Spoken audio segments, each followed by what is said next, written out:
But for more on this, let's bring in Pennsylvania Congressman Guy Reschenthaler. Great to have you with me. What did you think when you heard that 4 of your Democratic colleagues thought they're going to spend their spring break in El Salvador?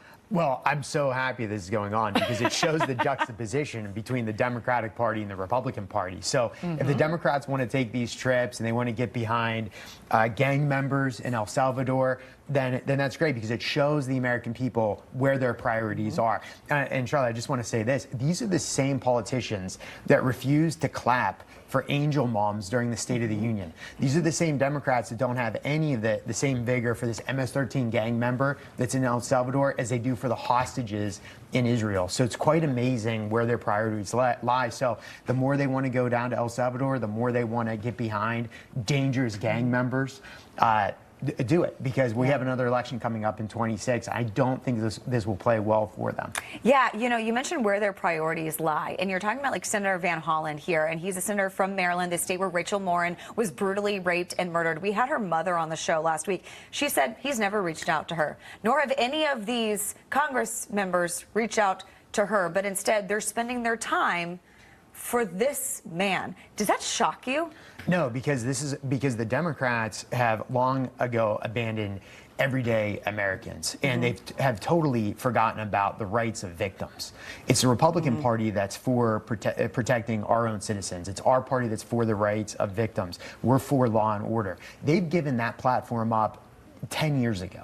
So this doesn't surprise me. And again, when I see how they vote against the Lake and Riley Act, for example, how they're for open borders, it shows you where they really are as a party. They are a far left radical party. They may have this veneer over them, but when they do actions like this, it exposes where they really are politically. I mean, you see their far left radical party, they're putting AOC out there as basically the face of the party. And then you look at Democratic's approval ratings right now. They're the lowest that they've been in decades. Why do you think that is? Well, it's because the Democratic Party has really left most of mainstream Democrats.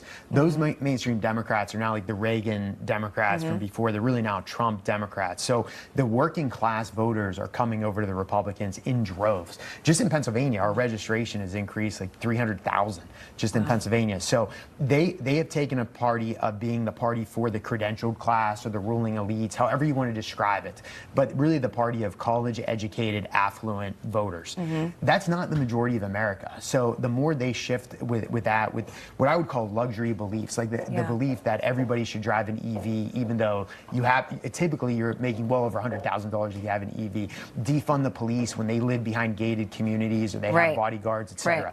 So these are the beliefs that they're pushing. Everyday Americans are not buying that. And so the more they want to shift to the left and liberal progressive ideology, do it, because we're going to be here representing working class Americans and continuing to win elections. Yeah, you make such a good point. While I have you here, I want to ask you about the one big, beautiful bill. Of course, there's talk that maybe it could get done before Memorial Day.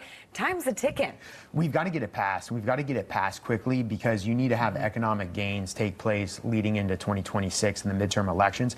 I like the big, beautiful bill concept. I think it's going to be easier to pass. As Chief Deputy Whip, Tom Emmer and I have to count the votes.